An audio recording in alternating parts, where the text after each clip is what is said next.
Well, on May 14th, I left work, and as I exited the building, my cousin and I walked into the car, and she said, "What happened to your car?" So I walked around the side, and I noticed that the whole entire side of my vehicle was scratched up. What do you do there? I teach. What subject do you teach?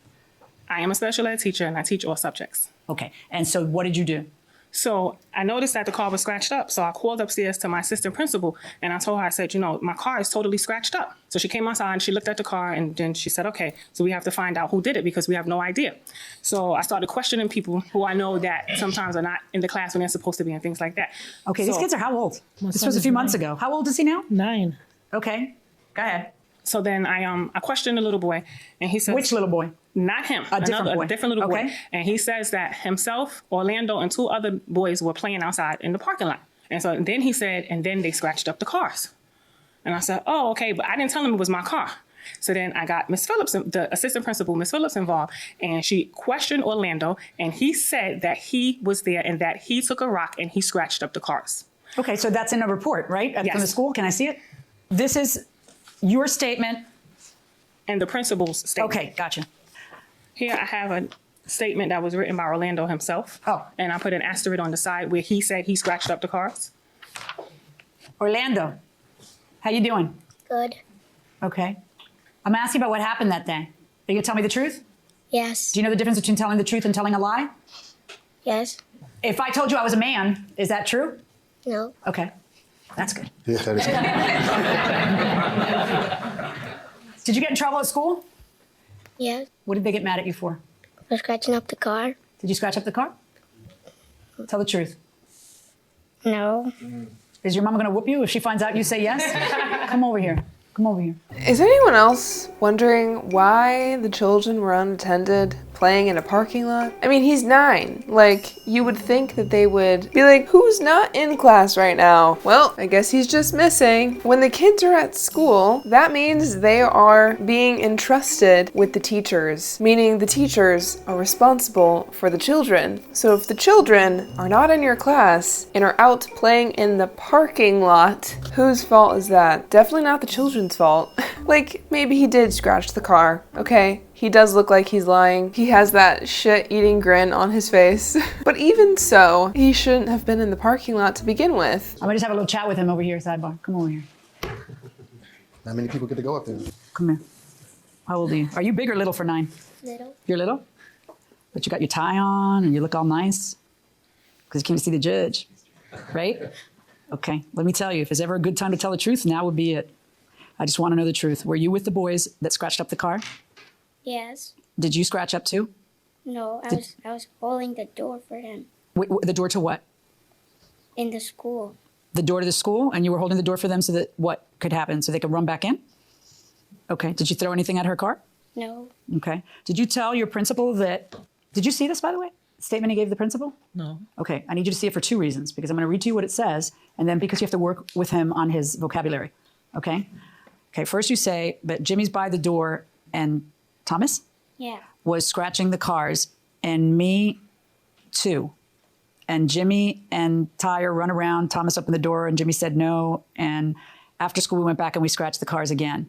And the driver, who, the bus driver, do you mean? No. No, you have a cab that picks him up and drop him off at school every day. Did your driver see you guys? Yeah, he came. And did he see you guys doing up to no good? No, he went in the auditorium. He went in the auditorium? Did he say to you he was going to tell your mother? Yeah. What was he going to tell your mother? He must have seen something. He said he's gonna tell me your mother because I was not in the auditorium. Because you were not in the auditorium. Why did you tell the principal we went back and scratched the cars again if you didn't scratch the cars? I know you scratched the cars. You want to say something to the nice lady? Are you worried you're going to get in trouble? Okay. Ms. Ralph, we have a teachable moment here. That's what we call it as parents. Right now, he wants to tell me something, but he won't tell me because he's so afraid that he's going to be in trouble with you. Can you maybe reassure him that what you want is for him to tell the truth now? Yeah, that's what I told him at home, that I want him to tell the truth. You believe her? Not really. Listen to me. You don't scratch people's cars, okay? She works real hard to get the money to pay for the car, okay? What's your favorite toy? You have a bike? Xbox. You got an Xbox? Okay. If I took your Xbox and then I took a hammer and I bashed it up, how would you feel? Sad. Right. Okay, so how do you think she feels when you scratch up her car? Sad. Right. You want to say you're sorry? I'm sorry. Go down. Go back with your mother.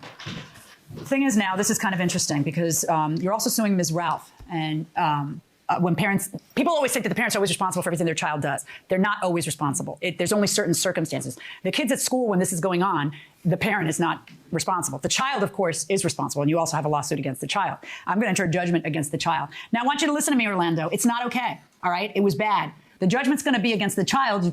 Collect as you can, and it's good for many, many years. So obviously at some point, if this boy wants to be able to do other things in his life, he doesn't want to have a judgment against him, and it'll end up getting paid. But that's how it works. So I find in your favor, Ms. Hainsworth, in the amount of the $518.50, which is half of the estimate. I guess the other boy's parent took care of their child's business. Now, Ms. Ralph, I do want you to listen very carefully to what I am telling you right now.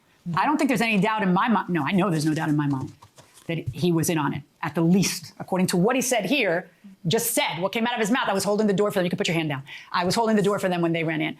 I just read to you, and you're going to leave here with a copy of this, of what he told the principal, which is, we did it. Now that we know he did it, you got to figure out what you as a mother are going to do with that. Are you going to handle this in a mature fashion where there are some consequences for him? Whatever it is, whether you're punishing him, making him do extra work to help pay this off, to get it out of his name, you have to think through what you're going to do now. Okay? I wish you luck. Mother to mother, $518.50 verdict for the plaintiff against the son. Okay. Okay, so let's talk to the defendants coming out here. Step on in next to me if you would. And big guy, you stand right next to mom. And have you learned anything here today?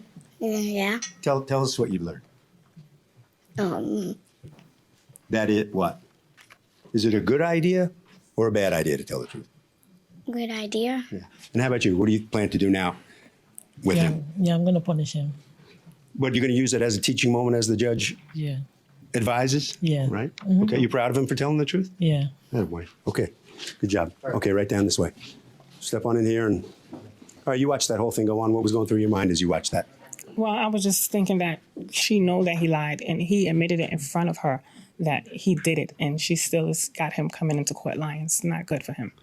Well, you think anything changed in here today? No. Having a lawsuit against you at the young age of 9 is crazy. I would have to say that the person I'm most disappointed in is the mother of that child. She seems absolutely clueless of how to parent her child. The sheer fact that it got so far as to a woman suing her 9-year-old son for damaging her car. It clearly didn't have to get to that point, seeing as the other boy who damaged the car's parents paid their portion of fixing her car. This mother, however, refused to do it to the point where her 9-year-old got sued in court. To me, that is not setting your kid up for success and parenting properly. Even at the end, she's like, yeah, I'm gonna punish him. Show some level of concern for your child. Am I crazy? Like, I know I'm not a parent, but I know that that is not how to do it. But I'm curious to know your thoughts on this case. Let me know in the comments down below.